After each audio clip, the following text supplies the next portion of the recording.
I'll just start with a few lines from Savitri.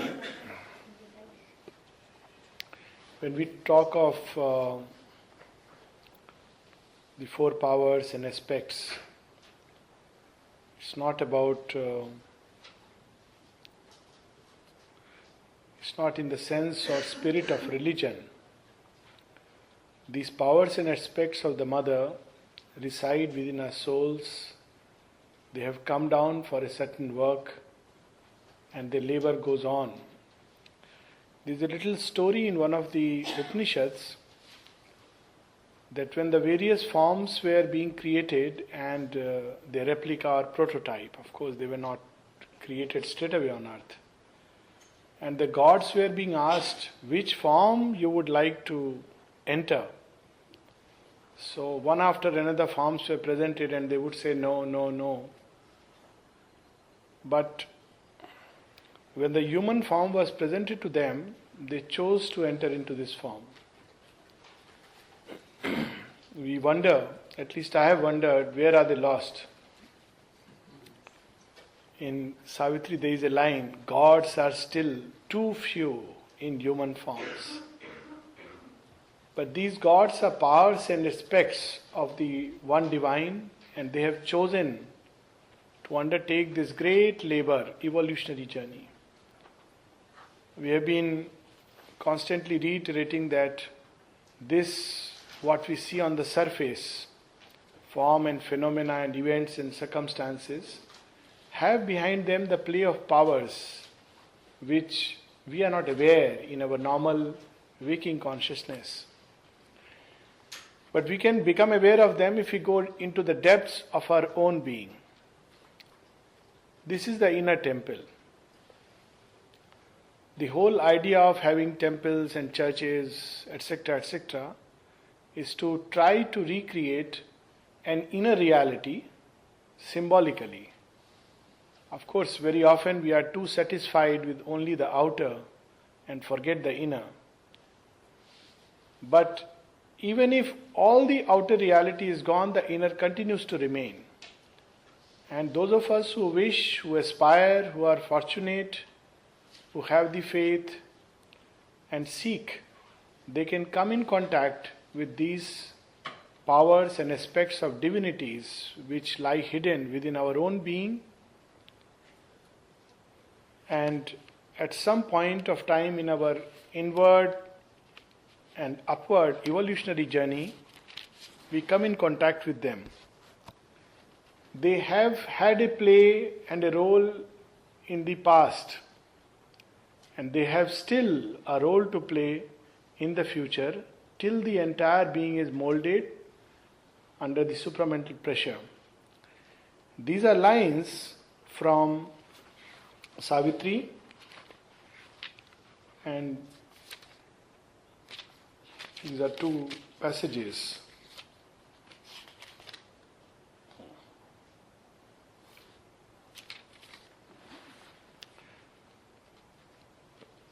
Before Savitri comes in contact with her own soul, she meets three different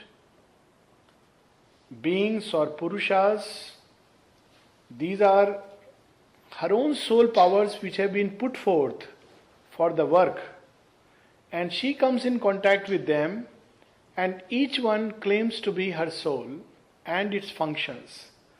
And in this wonderful canto, the Triple Soul Forces, which I often suggest that everybody should read it, because it shows how these powers work and how they can work, what they are trying to do in human nature, and how our ego distorts. Both things are there. That essentially for instance, take an example of strength. Strength is a divine power, but in the ego, when it comes into the cabin of the ego distorts it and perverts it and turns it into my own strength to be used for egoistic purposes. Same is true of knowledge. Knowledge is a divine power, but when it enters into the mind distorts it and perverts it and turns it for egoistic purposes. The same is true of love. And here there is a description, I'll read just of one of the powers and then we'll go on to something else in Finding of the Soul. These are very long passages, so I'll just read about 10 odd lines of how these parts work in the depths of our being and how their distortions are reflected in our ego nature. Even Aurobindo describes what kind of thoughts that come. Just now we were talking of these plastics and all. All this is there in Aurobindo, that how knowledge is misused and perverted for certain purposes by the human ego. So this is on page 509 for those who may like to read later. This is a description of one of the parts of the divine, the Durga aspect, the Kali aspect, which is there within our own soul. And when Savitri comes in contact with her, she is lending these powers to her, that you can be one with me and be a great force of change in the world. Of course, Savitri goes further. But what is the function of this power inside us? Men hail in my coming the Almighty's force, or praise with thankful tears His Saviour grace. I smite the Titan who bestrides the world, and slay the ogre in his blood-stained den. I am Durga, goddess of the proud and strong, and Lakshmi, queen of the fair and fortunate. I wear the face of Kali when I kill. I trample the corpses of the demon hordes. I am charged by God to do His mighty work. Uncaring, I serve His will. Who sent me forth, reckless of peril and earthly consequence? I reason not of virtue and of sin, but do the deed He has put into my heart. I fear not for the angry frown of heaven. I flinch not from the red assault of hell. So when the closer we get to the soul and we come in contact with this divinity, a spontaneous courage, a spontaneous frankness, a power of truth, a fearlessness begins to move us. So this is her effect in the human consciousness. And why does she do it? I break the ignorant pride of human mind and lead the thought to the wideness of the truth. I rend man's narrow and successful life and force his sorrowful eyes to gaze at the sun, that he may die to earth and live in his soul. So when their action is felt in the surface consciousness, it is felt as something terrible, because we have to die to the ego if we truly wish to be born in the spirit. This is a fundamental truth. The two don't go together. Now, this same power is captured by the human ego. And how the human ego reacts to this, it turns it into a means for its own use or misuse. So here is few lines how this is misused by man. When human beings are touched by this power, when it comes to the surface consciousness, the ego says, I have grown greater than nature, wiser than God. The same power that liberates the human mind is meant to liberate the human mind from the confines of its narrow limits. The same power, when the ego tries to capture it and make it its slave. That is the whole meaning of the story, where Ravana tries to take Sita and capture her and keep within his bounds. So here is, I have made real what she never dreamed. I have seized her powers and harnessed for my work. I have shaped her metals and new metals made. I will make glass and raiment out of milk. What a foreseeing knowledge is this. Make iron velvet, water unbreakable stone. Like God in his astuce of artist skill, mold from one primal plas protean forms. Aurobindo knew all about cloning and everything. Mold out of one primal protean forms in single nature multitudinous lives, all that imagination can conceive, in mind intangible, remold anew, in matters plastic, solid and concrete. No magic can surpass my magic skill. There is no miracle I shall not achieve. What God imperfect left, I will complete. What He invented not, I shall invent. He was the first creator, I am the last. I have found the atoms from which He built the worlds, the first tremendous cosmic energy.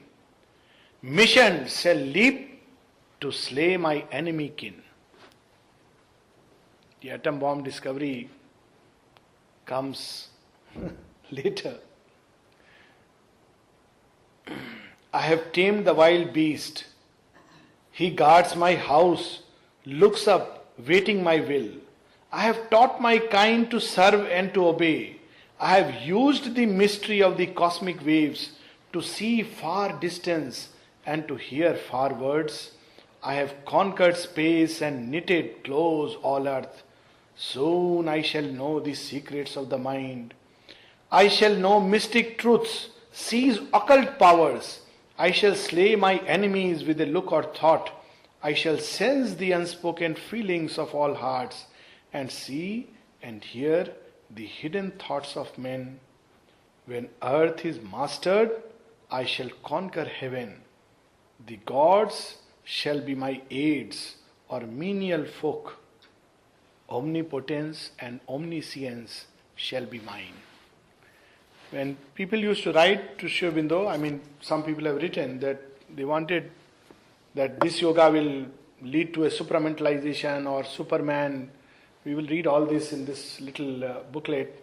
Aurobindo said it will lead to megalomania and want of balance. The aim of this yoga is not to become a Superman or a supramental being. That is a consequence. The aim of this yoga is to live in the divine consciousness and let the divine consciousness mold our life. These are few things which are so fundamental and so important which we tend to forget. And that is why sometimes when I seem to emphasize on faith, it appears as if I am bashing up reason. Reason has its office, its limited office. And it must become illumined by something which is greater than reason. This is how yoga works. Like all evolution, it is from within outwards. It is not something from outer within. It is from within outwards by a natural opening to the powers and to the power of the Divine Mother that these influences pour and they begin to remold not only the mind of thought but also will and heart and the body stuff.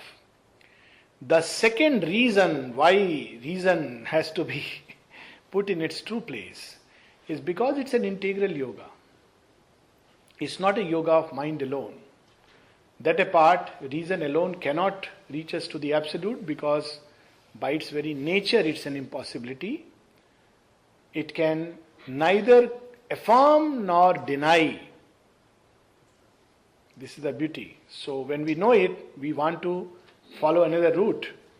Besides, in this yoga, there is a participation of the entire being.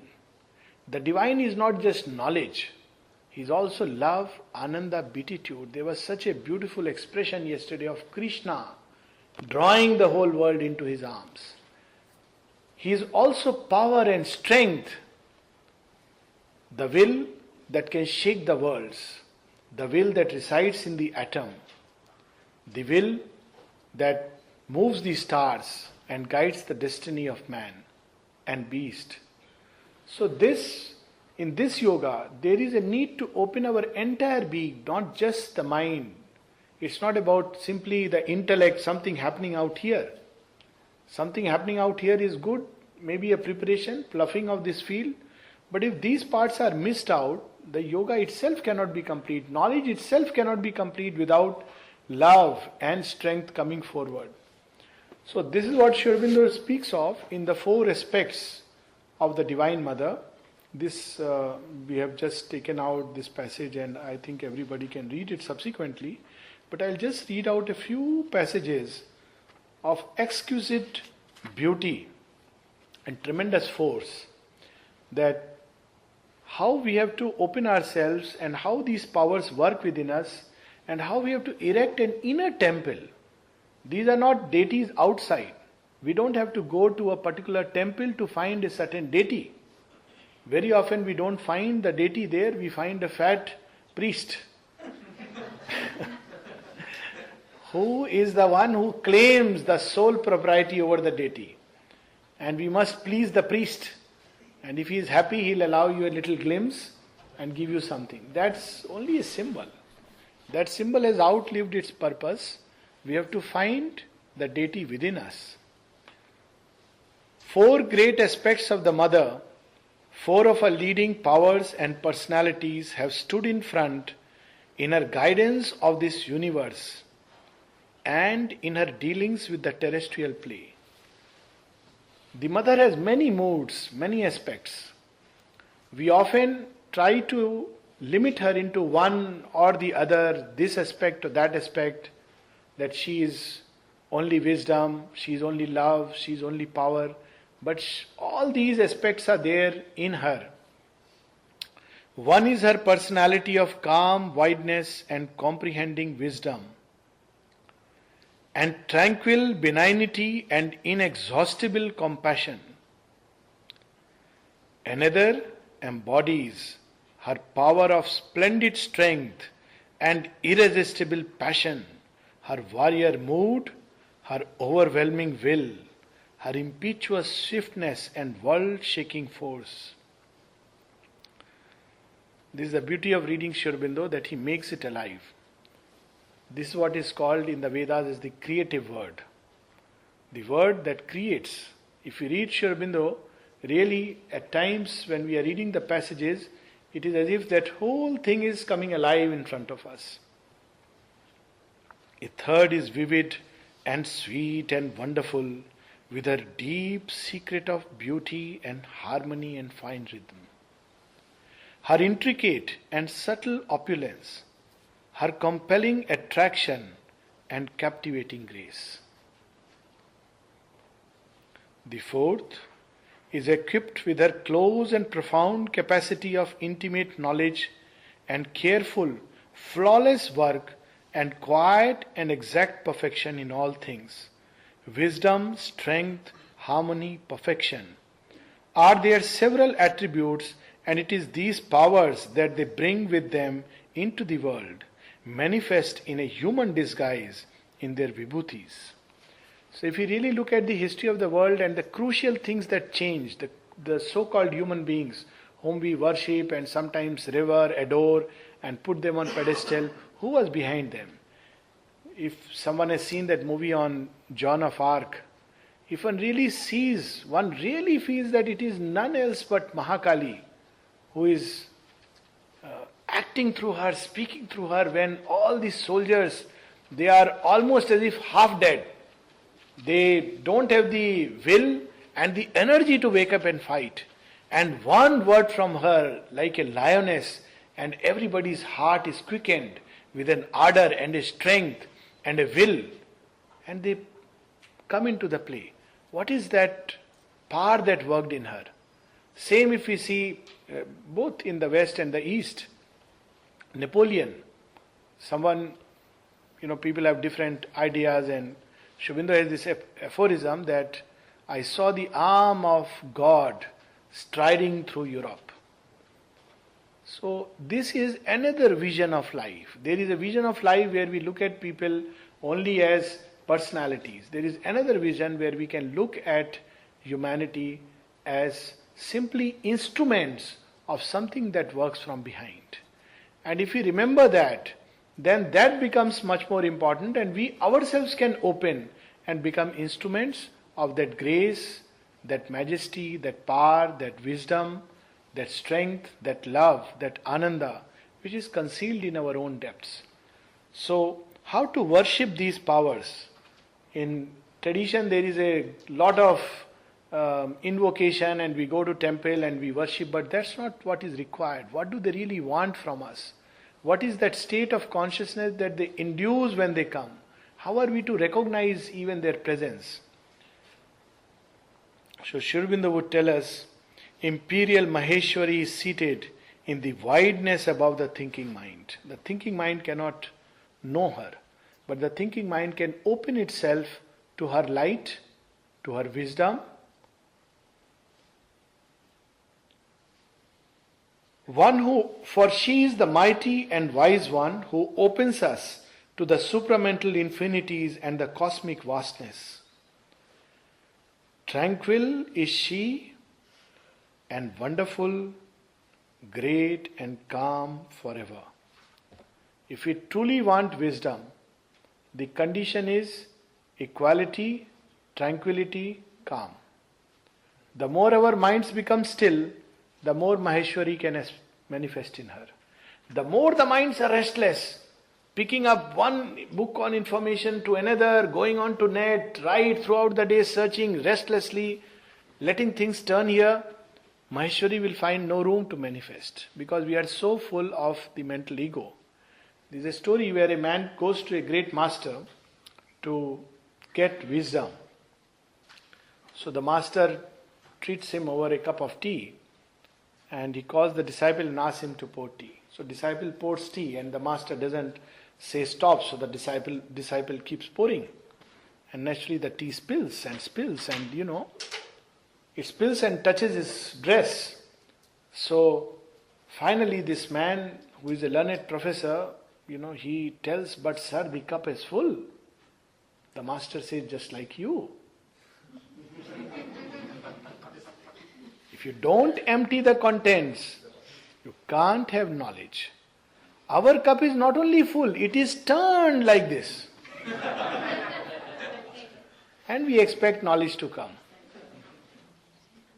We have to turn the cup up. Learn to be patient, to wait, to be equal, to detach ourselves from our own ego understanding of things. We are so much lost in the pride of our understanding. In that poem, Who, Sri Aurobindo says, we are lost in the pride and the pomp of our passions. We are bound by our thoughts where we hold ourselves free. We think we are thinking, but we are not thinking. We are simply puppets of thoughts that come from universal currents. We don't even know from where they are coming. When we read some of this in Sri Aurobindo's Triple Soul Forces, we'll be amazed to see how many thoughts that come to us are whisperings from the abyss. And we simply accept them and think, I am the one who is thinking it. So this is a whole world to explore, and the more patient we are, the more tranquil we are, the more calm and open, upturned, empty, waiting to receive, wisdom with all its splendor will rush into our mind. And once Sri Aurobindo says, what a great relief it is when you don't have to think at all. Mother says, she comments on that particular aphorism, she says it's such a big relief that you just simply, whatever you want to know, concentrate, open, and the inspiration comes. For anything, it's not only about big divine things. For the smallest details, this can inform us. What a beauty. She says, what a relief that all this that goes on churning in the mind. So here is Maheshwari who can give to us, if we open. Nothing can move her because all wisdom is in her. Nothing is hidden from her that she chooses to know. So all knowledge of all kinds of knowledge is within us. She comprehends all things and all beings and their nature and what moves them, and the law of the world and its times and how all was and is and must be. This is a story of someone who came to stay in Golkond, wanted to stay, and the person had to ask mother. He came to ask mother. Mother said no. So he said, Mother, but he is Prince of Lanka. Mother says, I said no. Mother, but I have already told him, he is Prince of Lanka, he just wants to, spend a couple of nights. Mother said, I have said no. So he asked Mother, but why are you saying no? So mother poked a little bit in his stomach and said, you want to test the divine? So he comes down as he is coming out of the ashram building, little distraught that I have to now refuse this man whom he had very cheekily promised. On the other side, a man is entering, and he asks this person, who is this man who is standing there? Why has he come here? He says, he is Prince of Lanka. He says, no, I am a retired judge and I think this is the man I have convicted 3 times. How the divine knows? He knows everything. If we really open that knowledge, that foreseeing knowledge can be ours. That's what she's saying. Yet a foreseeing knowledge can be ours if we can take the spirit stand within and hear the muffled demon's voice. A strength is in her that meets everything and masters, and none can prevail in the end against her vast, intangible wisdom. Her ways are not ways that as human beings we prefer. Her ways are intangible and high tranquil power, equal, patient, and unalterable in her will. She deals with men according to their nature, and with things and happenings according to their force and the truth that is in them. The one condition is that we should not be partial. Nothing in terms of our knowledge should be moved by preferences. Repeatedly the mother says, if you really want to do yoga, get rid of preferences. Simply because I like someone, or simply because I like something, simply because I want things to happen in a certain way, therefore they should happen like that. That's not her way. When we become equal and patient, then things are revealed to us according to their nature. Partiality she has none, but she follows the decrees of the Supreme, and some she raises up, and some she casts down or puts away from her into the darkness. In each man, she answers and handles the different elements of his nature according to their need and their urge and the return they call for, puts on them the required pressure, or leaves them to their cherished liberty to prosper in the ways of the ignorance or to perish. She gives that freedom to all of us. She puts gentle pressure to change. But there comes a time, if we want to move, we move, and she leaves us free. And yet Aurobindo tells us, yet has she, more than any other, the heart of the universal mother, for her compassion is endless and inexhaustible. All are to her eyes her children and portions of the one. Even the Asura and Rakshasa and Pishacha and those that are revolted and hostile. Even her rejections are only a postponements. Even her punishments are a grace. What a new vision if we just read this. The entire vision changes, the way we look at life. The divine never punishes anybody. It may look like punishment, but actually it is a grace which is given to us to evolve and grow so that we too can share something of that liberty and vastness. But her compassion does not blind her wisdom or turn her action from the course decreed. For the truth of things is her one concern. There is a person who once lived in the ashram, and one day someone complained something about him to the mother. And mother suddenly took a decision and he said, tell him to leave the ashram and go away. He went and spoke to Nalini, said, actually it is not my fault at all. I am no way concerned.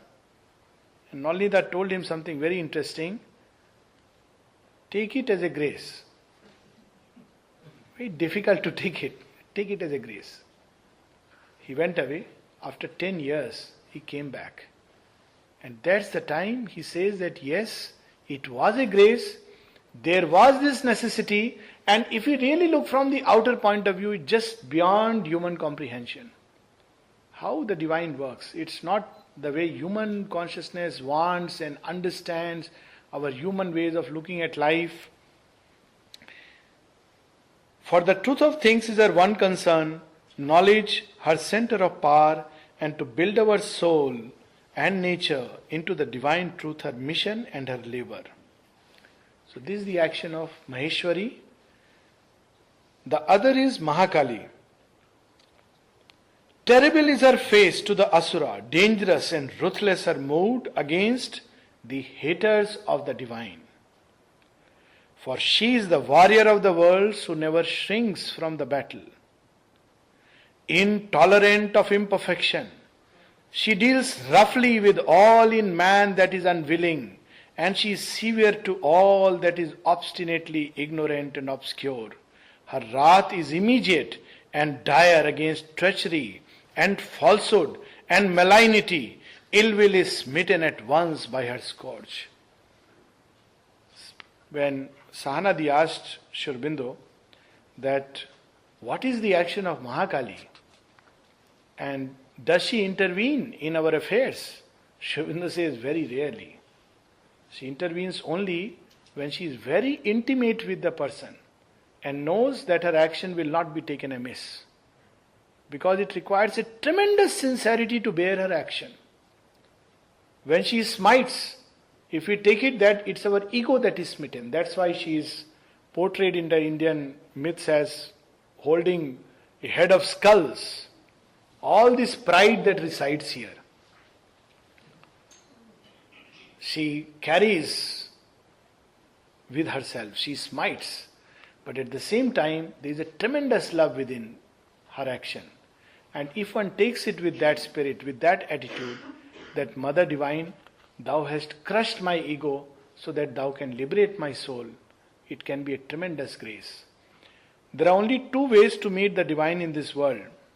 Embrace Him.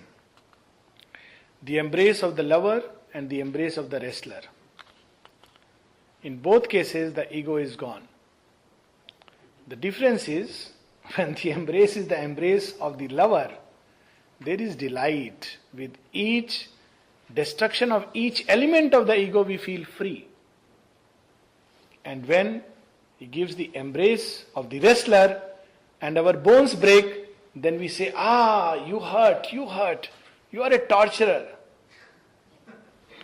Aurobindo says in one of his aphorisms, O misfortune, blessed art thou, for through thee I have seen the face of my beloved. If thou lovest me, strike. For if thou strikest me not, I would say thou lovest me not. This is the spirit of yoga. This is the action of the divine when he takes us as intimate. It's a whole attitude towards things. There is a little story of a Mughal empress who was very inwardly a developed mystic. She had a glass from, a very precious glass bought from China, and those were not days when you could just carry things like that. So what labor it must have taken. And she used to love this glass. One day, while as Dasi, maid, was cleaning it, it broke and it fell and broke. So she is very scared now. So she goes and tells this this Mughal empress that, Empress, I am sorry, but that wonderful piece that you had from China, that is broken. And she is waiting now for the next command that get out of my job. She says, wow, what a wonder. The one equipment I had to adorn my ego is gone. It's a whole attitude of looking at it. In Persian, it's very beautiful that Shishaye cheen shikast. She says, Samane khud bini shikast. The equipment by which I was only appreciating and admiring myself is gone. So, Mahakali's action from the smallest to the greatest, it's a whole attitude that this too is mother. Very often when we speak of divine, we want only a goody-goody divine. And Aurobindo tells us that unless we have the courage to see that aspect of the divine which destroys our ego, slays our desire, refuses them, heaven's wiser love rejects the mortal prayer. We want only a divine who grants us prayers. But divine is more loving when he refuses. Mother says, my child, when you ask for something and I say yes, it is a grace. When I say no, it is a greater grace. So this requires that courage. That is the spirit of sadhana. Indifference, negligence and sloth in the divine work she cannot bear. And she smites awake at once with sharp pain, if need be, the untimely slumberer and the loiterer. Very dangerous to turn to divine as a loiter around. And now you see what we can do from our side. When are we really worshipping Mahakali? What is the mantra by which we worship her and invoke her? Aurobindo is telling us, the impulses that are swift and straight and frank, the movements that are unreserved and absolute, the aspiration that mounts in flame are the motion of Mahakali. This is the way we worship her. When we are truthful, honest, straightforward, frank, sincere, nothing, concealing nothing before the divine. Mother has said that those who are not straightforward, frank, sincere, they are not my disciples. He has made such a statement. And says, to these people I can turn, but if you are not having these qualities, how do you expect to speak of divine life?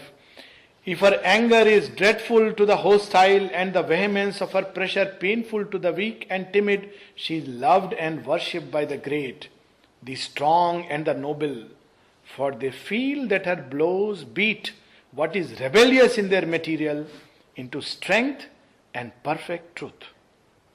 This is the spirit to adore Mahakali. And then we have the third aspect of the mother, Mahalakshmi. Harmony and beauty of the mind and soul. How do we worship Mahalakshmi, which is the aspect of grace and love and ananda? Harmony and beauty of the mind and the soul. Harmony and beauty of the thoughts and feelings. Harmony and beauty in every outward act and movement. Harmony and beauty of the life and surroundings. This is the demand of Mahalakshmi. So when we make our homes beautiful, our inner thoughts beautiful, our feelings beautiful, nobody will see this. Nobody will know what's going on inside us, except the divine and our own sincerity. And when we create that field within our own nature, and when we create that field outside us, a field of beauty, harmony, within, outside, full of that love, then spontaneously Mahalakshmi manifests. Where there is affinity to the rhythms of the secret world bliss and response to the call of the all beautiful and concord and unity and the glad flow of many lives turned toward the divine, in that atmosphere she consents to abide. How to worship her, what flower to be taken, what mantra to be given. Here Aurobindo is telling us, wherever there is in the collectivity a glad concord to the all beautiful. It's not about socialization. Where in a group there is a glad concord towards the all beautiful, spontaneously she enters our hearts and we feel a secret joy. Often people ask how to know, how to read Aurobindo and understand Aurobindo. Frankly, if we are experiencing joy while reading, that means that we are understanding right. And in a group life, any collective life, if there is a feeling of joy, I can of course share what, some of us were feeling. A sense of happiness. Where is it coming from? It's not coming from any of us who is speaking or reading or anything like that. Simply because we are all here and something in us is responding to the touch of the all beautiful, to the secret rhythms of bliss. Therefore our hearts are opening and filling with that joy. But all that is ugly and mean and base, not only outside, but even more important inside. Our house is very unclean. All that is ugly and mean and base, all that is poor and sordid and squalid, all that is brutal and coarse repels her advent. Where love and beauty are not or are reluctant to be born, she does not come.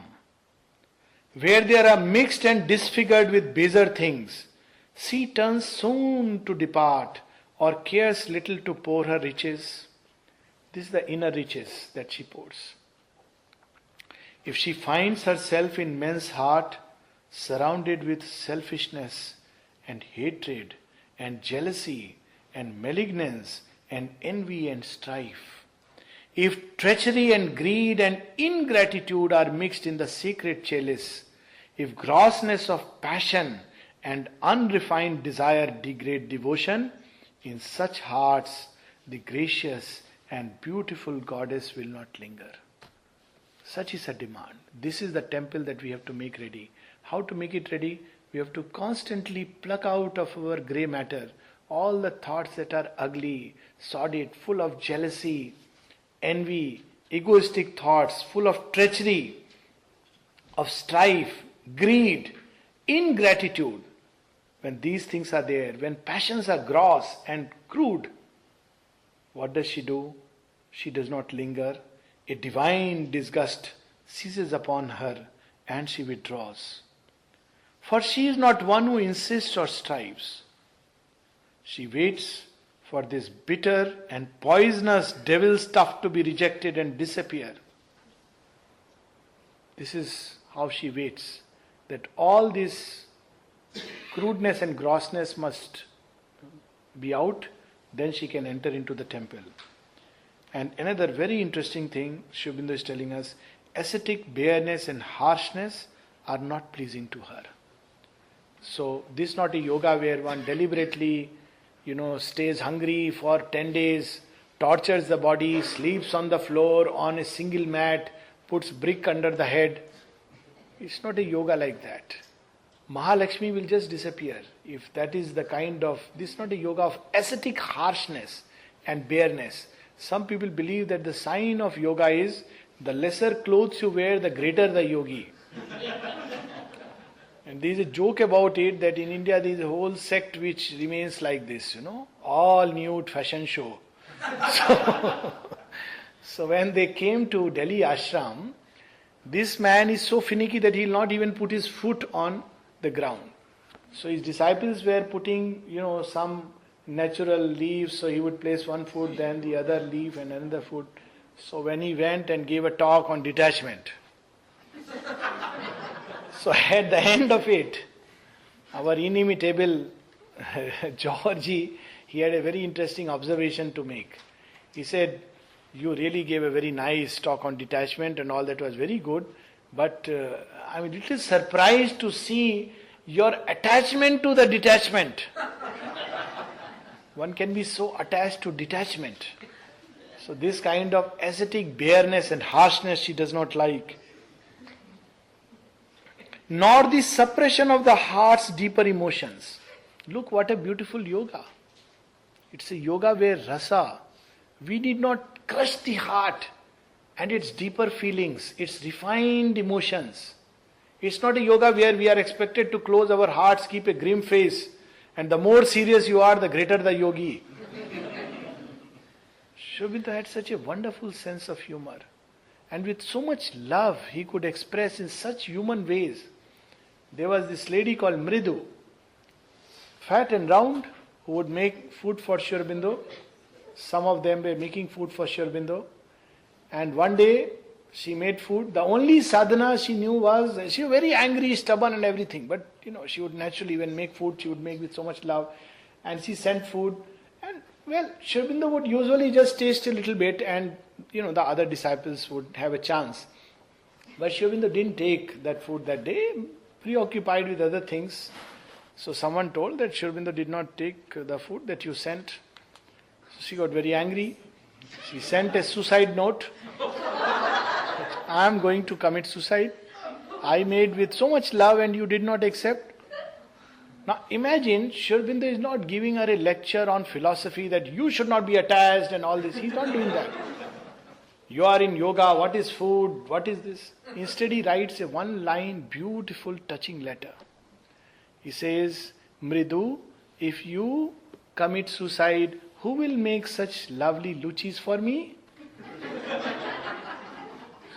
What a ananda. Luchis are a form of puri, made of maida. In Bengal it's very famous.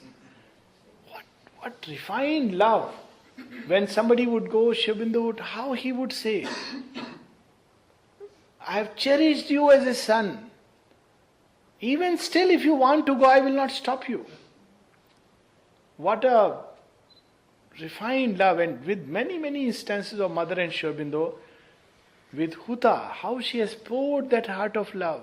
In fact, in Synthesis of Yoga, Sri Aurobindo says that when we relate to the Divine as the Mother, the indulgent love of the Divine as Mother, and the soul goes to her in all its difficulties, trials and tribulations, and the Mother likes it that it be so that she can pour her heart of love onto her children. So, on one side, Mahakali, who in one moment can liberate us from the ego if we want. Most of us are scared. Mother, keep this. Even somebody like Arjuna, when he saw Krishna on the battlefield, he says, who are you? I have been moving around with you, joking, having fun, going to all kinds of places. Who are you? This is terrible. He says, I am Time the Destroyer. What have you come here for? Oh, I have come to destroy all these. So Krishna, Arjuna, the great warrior, begins to shake. He says, please show me your milder version. This is too much. So Krishna comes back into the form of Vishnu, the benign, the milder version, and then he is able to bear. So Mahakali is difficult to bear. But I must tell you, intense is her love. But Mahalakshmi, easier. But Mahalakshmi's demand is there on nature. She will not come if we don't appreciate beauty. She will not come if we crush the heart's emotions. She will not come if we just suppress all this inside. Or make it crude and gross, full of jealousy, treachery, envy, plot and plan. This is to be done against this person or that person. She will not come like that.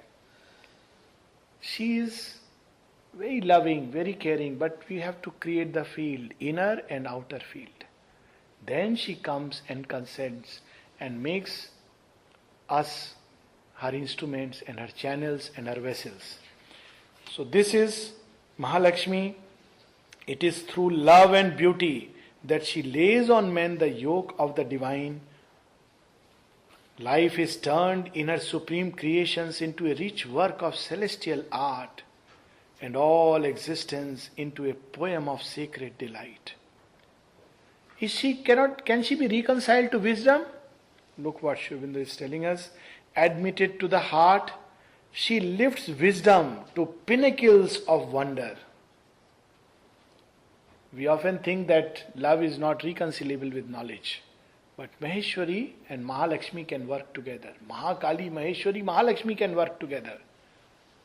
And when they work together, she lifts wisdoms to pinnacles of wonder and reveals to it the mystic secrets of the ecstasy that surpasses all knowledge.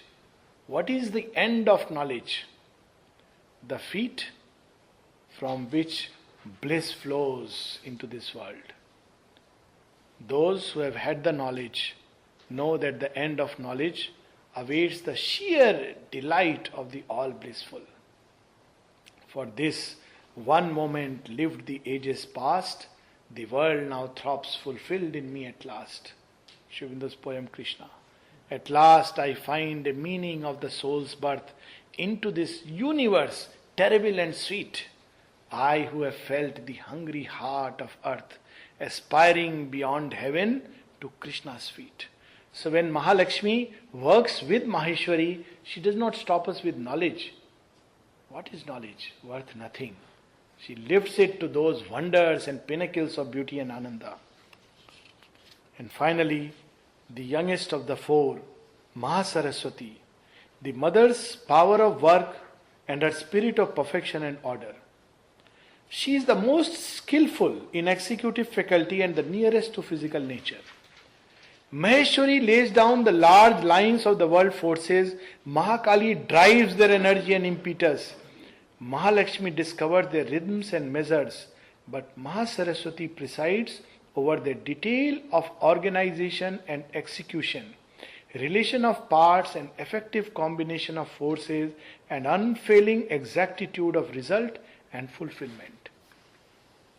There are people in the ashram to whom mother has taught how to wipe the plates. It may sound amazing. What has that got to do with yoga? And that was one of my first lessons. When first I came to ashram and worked for about a month or so, I was given work in the dining room. With the pride of being a neuropsychiatrist, I went and stood by the side of an ignorant man.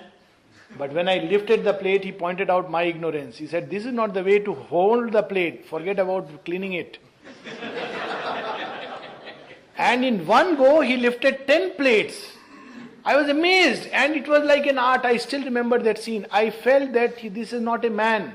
This is an artist dealing with plates. The water was dirty because plates were clean, and he just picked them out, and there was music. I mean, it's really an experience embedded in my whole mind. There was music and art in the way he lifted the plate. And I tried and tried. Well, it took a long time, and still that perfection doesn't come. The another lesson was when I joined marbling department. I was taught by Mani Ben, who was trained by Monadi, how to open the door. Lesson in sadhana. Young entered into the ashram, very happy. Now I'm an ashramite, I'll do sadhana. Every day I'll sit in meditation with this mantra and do japa. So first day I have landed up for my, recruitment training. And she taught me how to open the door. How to pick up the vases and clean the base and then keep it by the side of mother's picture in this way. I had gone with all this pride. I can arrange flowers. She told me this is not the way to arrange flowers. In every small detail. And she told me something very interesting. Mona, who looked after Golkund, and mother trusted us so much. Golkund is a perfect organization. Even till date, I think how many 50, 60 years have passed, and you just gently pull the lever and the window opens. I mean, it's amazing. So one day Mani Ben was finishing her work at 5 and she was going back. So she told Mona that I have to leave a little early, and Mona asked her, "Have you finished everything?" She said, "Just a little bit is left, I'll do it tomorrow." She said, "No. You must finish your work in such a way that if mother were to come at this point of time, then everything is ready." The same they say of Madhav Panditji, that if mother asked for something, within 5 minutes, he knew where the file is, where the things are, would just pull out from his drawer and present it. Champaklal, even bits and pieces, of course, the love and the Mahasaraswati aspect, which mother would tear and throw away, which she has written, he would preserve and keep it. And once mother just tore away a letter and threw away, and later on she says, "Oh, I wish I had not torn it." Champaklal immediately brings back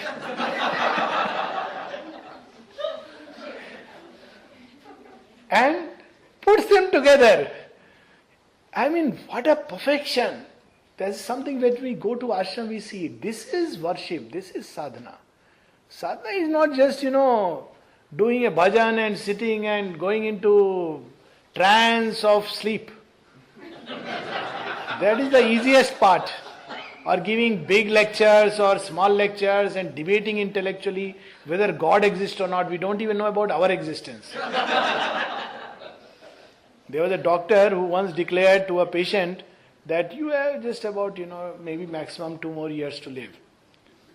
This patient lived on for 15 years and the doctor died before him. So, let's come down to ground level, basics. The basics of sadhana is when we do our work with perfection, with a sense of beauty, joy, love, dedication, sincerity, straightforward, frank. We are not here to please anyone but the divine. And with an opening towards the mother, sadhana is done for us. This is something which one learns in the ashram by example, nobody gives lecture there on sadhana. Lectures are only outside. In fact, if they come to know you are giving lectures, you are looked down upon. It's a very strange ashram. People don't appreciate you. Oh, this man, he just goes out and gives lectures. So, you have to hide your face It's not a compliment to give lectures outside. But within, it's work in action. It's sadhana in action. What a beautiful way. If you go to the gym, it's one of the best playground, PED department one can ever conceive. In military, I have seen so many gyms and playgrounds, and military is like, such a neat and perfect place where everything standing must be painted this color and everything moving must be painted this color. There is a joke about it that everything standing must be in Gerwa and everything moving you must salute. And when I went to playground, I felt ashamed that all that I thought as good, here was something so neat, perfect, every exercise, every muscle. When you pick up this small equipment and you do this, then what happens to which muscle, how much duration you should do it, how you should expand, everything is there. I'm amazed. What an order and perfection. The swimming pool, you can literally, comb your hairs and everything, looking into the water. And how they maintain it? This is the sadhana that is done in the ashram. So this is the kind of thing she is teaching us. The science and craft and technique of things are Mahasaraswati's province. Always she holds in her nature and can give to those whom she has chosen the intimate and precise knowledge. Maheshwari gives the overview. Mahasaraswati gives the details. She fills in the details. All this working of the heart and lungs and this instrumentation is Mahasaraswati's work. That's why this is a machine that works so long, and only when its purpose is over that, it can go away. The subtlety and patience, the accuracy of intuitive mind and conscious hand and discerning eye of the perfect worker. Someone went to ashram and he lost his key. So he went, there was a department where you could get the key made for the suitcase, and he went to the department and he said, okay, come back within half an hour and I'll make the key. He came back 15-20 minutes later, one key was ready, he was making another. So he said, no, I don't need the duplicate. He said, I'm not making for you. Mother has asked me to make 2 sets of keys and I'm going to do that. It's not for you. If you lose this key, you must have another. Look at such small things. This power is the strong, the tireless, the careful and efficient builder, organizer, administrator, technician, artisan and classifier of the worlds. When she takes up the transformation and new building of the nature, her action is laborious and minute and often seems to our impatience slow and interminable. But it is persistent, integral and flawless. Many times that's why we in our haste want things to happen quickly. Mahasaraswati will not allow. One small problem in nature and you have to confront it 100,000 times because she is tireless. She will show us again and again. There is a problem, there is a problem. You want to close your eyes, she will open the eyes. Look, here is a problem. So this is how she works. Nothing is too small or apparently trivial for her attention. Nothing, however impalpable or disguised or latent, can escape her. Mother has taught all these things by practical example. Nothing is too small. Even she has picked up a little small toffee wrapper thrown on the floor and picked up and walked all the way to throw it into the dustbin. Nothing is small or trivial. That I am the divine living in that supreme consciousness. What does it matter? The smallest details. When we do that, we are actually in a way worshipping Mahasaraswati. Molding and remolding, she labors each part till it has attained its true form. Carelessness and negligence and indolence she abhors. She doesn't like that. If we really want to worship her and serve her, we shouldn't be careless and negligent in what we are doing. All scamped and hasty and shuffling work, all clumsiness and misfire, all false adaptation and misuse of instruments. This is in India it's very common. You want to fix a nail, you don't have the hammer, pick up a stone and start hammering your own hand. She doesn't like it. Everything should be just what is necessary for that particular work. That is the worship of Mahasaraswati. And leaving of things undone or half done is offensive and foreign to her temper. Oh, I'll do it tomorrow. All the things are scattered. It doesn't matter. No. Everything should be done with that. When a work is finished, nothing has been forgotten. Therefore, of all the mother's powers, she is the most long-suffering with man and his 1,000 imperfections. She knows it takes time. Mahakali will break. Don't care. Maheshwari, seeing, decision made. Mahalakshmi, accepted or she goes behind. Mahasaraswati will labor. She will not leave. Yet, what should be our attitude? Kind, smiling, close and helpful, not easily turned away or discouraged, insistent even after repeated failure. Her hand sustains our every step on condition. Now she has a condition. She will be patient. Mother says in one of her places, if you are sincere, I can wipe away your mistakes 1,000 times.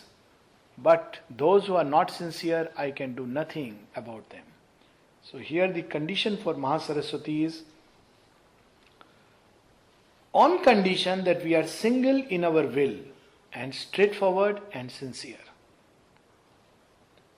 For a double mind she will not tolerate, and a revealing irony is merciless to drama and histrionics and self-deceit and pretense.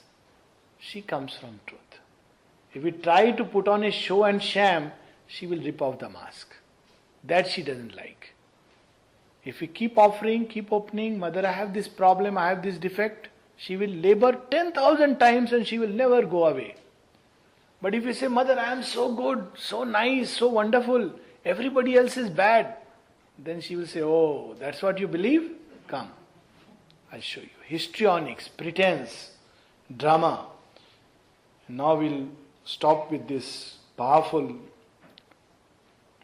mantra to meditate upon. A mother to our wants, a friend in our difficulties, a persistent and tranquil counselor and mentor, chasing away with her radiant smile the clouds of gloom and fretfulness and depression, reminding always of the ever-present help, pointing to the eternal sunshine. She is firm, quiet, and persevering in the deep and continuous urge. that drives us towards the integrality of the higher nature.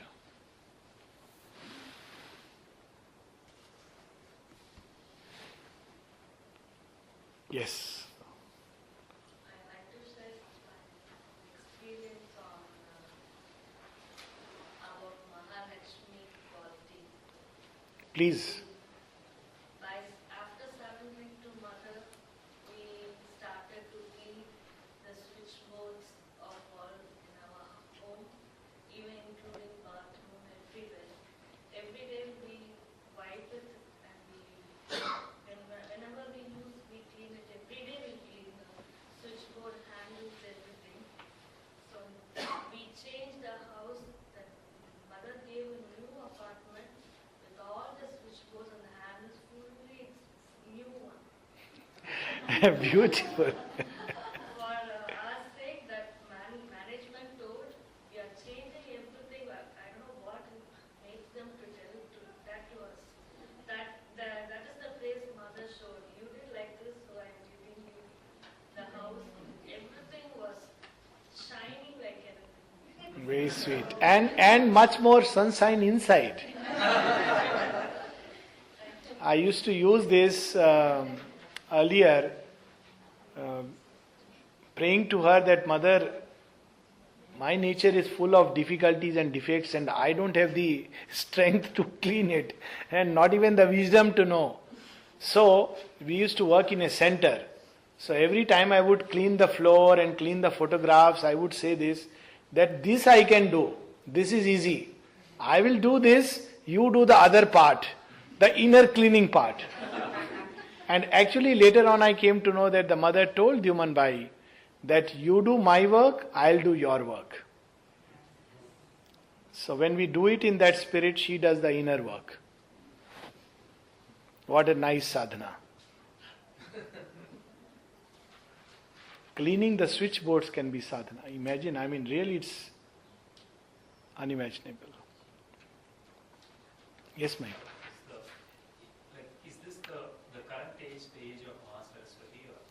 Yes, from the point of view of the four ages, Kali Yuga or the Iron Age is actually the age of Mahasaraswati. That's why she goes into all the details of the material organization. But now, of course, all these powers come together because they have worked and humanity is being turned toward the supramental consciousness. So now all the four have to have a combined action, which Aurobindo tells later. But Kali Yuga, otherwise, the age rather we are leaving behind is the age of Mahasaraswati, and her labor is complete. That's why now people have, at the material level, done utmost that was possible. Now they are turning for something else, something more, something greater. The original Varnavastha in our society. Yes, there was a correlation, and the Varnavastha of the, in fact, in the story itself it is there that how the four Varnas were created. The Brahmin, Kshatriya, Vaishya and Shudra were created from the body of the Supreme Purusha. So out of the feet came Shudra, out of the thighs and the belly came the Vaishya, out of the chest and the arms came Kshatriya, and from the head came the Brahmins. And Aurobindo has something very beautiful to say. Now, because this Varnavastha has been broken, now what has to come is the integrality of all these. So the new being will be neither Brahmin, Vaishya, Kshatriya or Shudriya, but all of them has to be there. And I'll just read this, is very beautiful, that, this new type which is coming.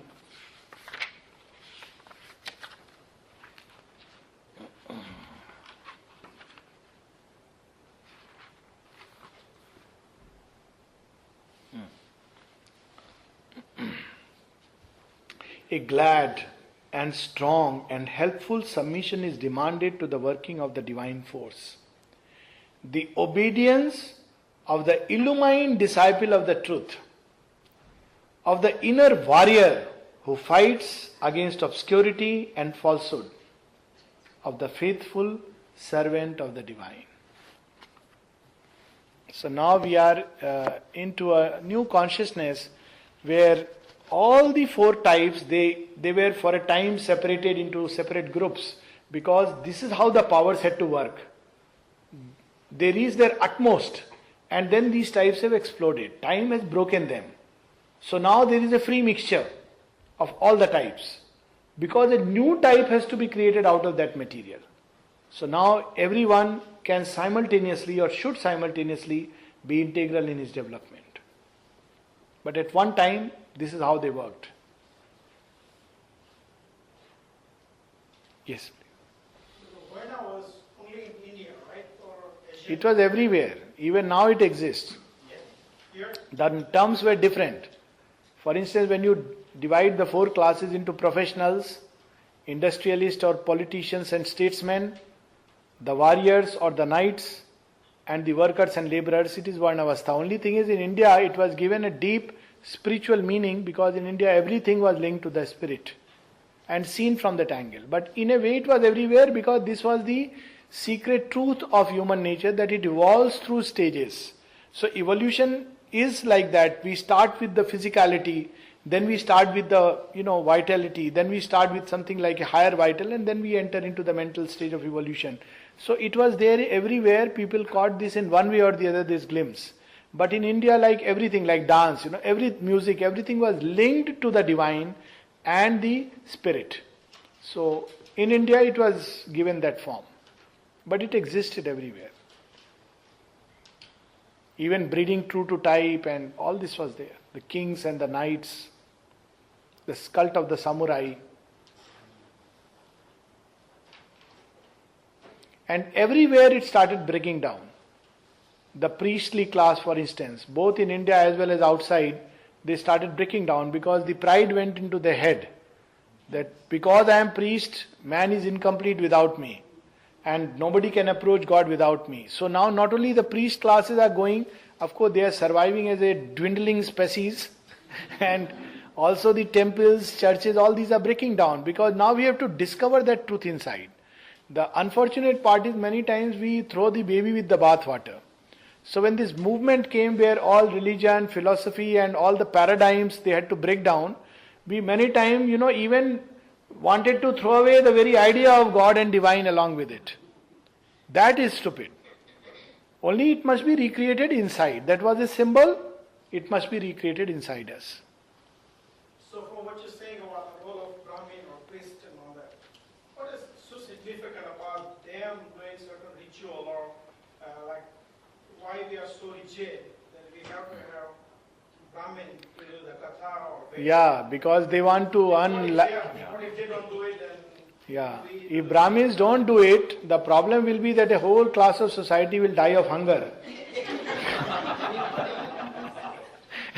And many people who have lot of money will feel, upset, because, when you give money to a Brahmin, it is better than giving to... I am just joking. What I am saying is that...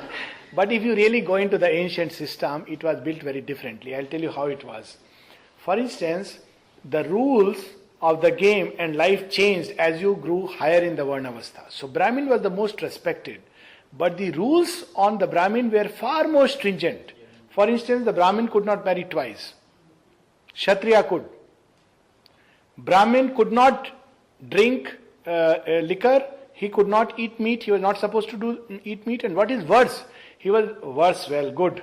He was not supposed to live for earning a livelihood. So how he was maintained? He was maintained by the state and by the Vaishya and the Kshatriya. Because the Brahmin was a seeker after knowledge. So he was not supposed to, you can't seek knowledge if you are all the time busy struggling for a survival. So it was taken care of. But Kshatriya, the rules were different. The Shudra could eat, drink and be happy. They had to be perfect in their work. So if we go to the original system, one did, he was definitely a class. It was a class which deserved a kind of reverence. But this is far back times. Now, of course, the Brahmins do all kinds of things. I had my own brush once in Gujarat when I went to this Kerala, this temple around the shores of Narmada, and people told me that this is the place, where Aurobindo had the vision of the world mother gazing at Kali. When I went, there is a little spot where they have put the photograph of Kali, and it was so horribly managed, and Mother and Shobindo's pictures were absolutely full of all kinds of cobweb. I really got very angry and straight barged into the priest's room. And this priest was sitting like a boss on a cot and watching TV, some show.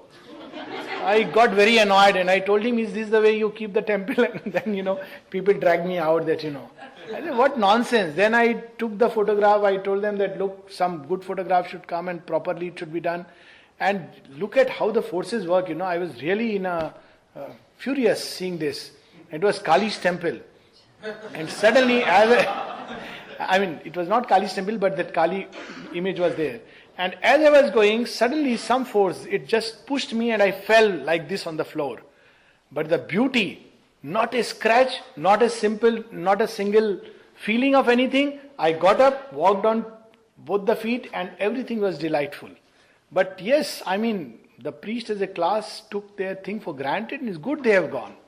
We don't need pandas. And thankfully, especially in this yoga, we don't need middlemen. Let me emphasize it on record. Mother and Aurobindo are sufficient and capable by themselves. So any of us, when we come for talks and all, please don't treat us like pandas. We are not. Yeah. Some time back, my father died, and that's why I have to give 100 Brahmin food. Somebody asked Sri Aurobindo. Sri Aurobindo said, in the dining hall, everybody is Brahmin. Yes, Mother has also said this to Huta. No child of mine is a zero. Once she has said this. Second, she says, all my children are Brahmins. So next time, if you need to pray, don't call the traditional Brahmin, call one of us. It's fine. Yeah, we are all seekers after all, But the problem is that human beings, they are still, scared that, God will be angry and this is not good. So because of that, we end up doing certain things. Partly because of the fear which is still there in the collective unconscious. But really it doesn't matter. If you are serious, we can give you 1 year of booking. 1 year of booking. They'll kick me out of the ashram if I ever indulge. Thank you. Yes. I'm back.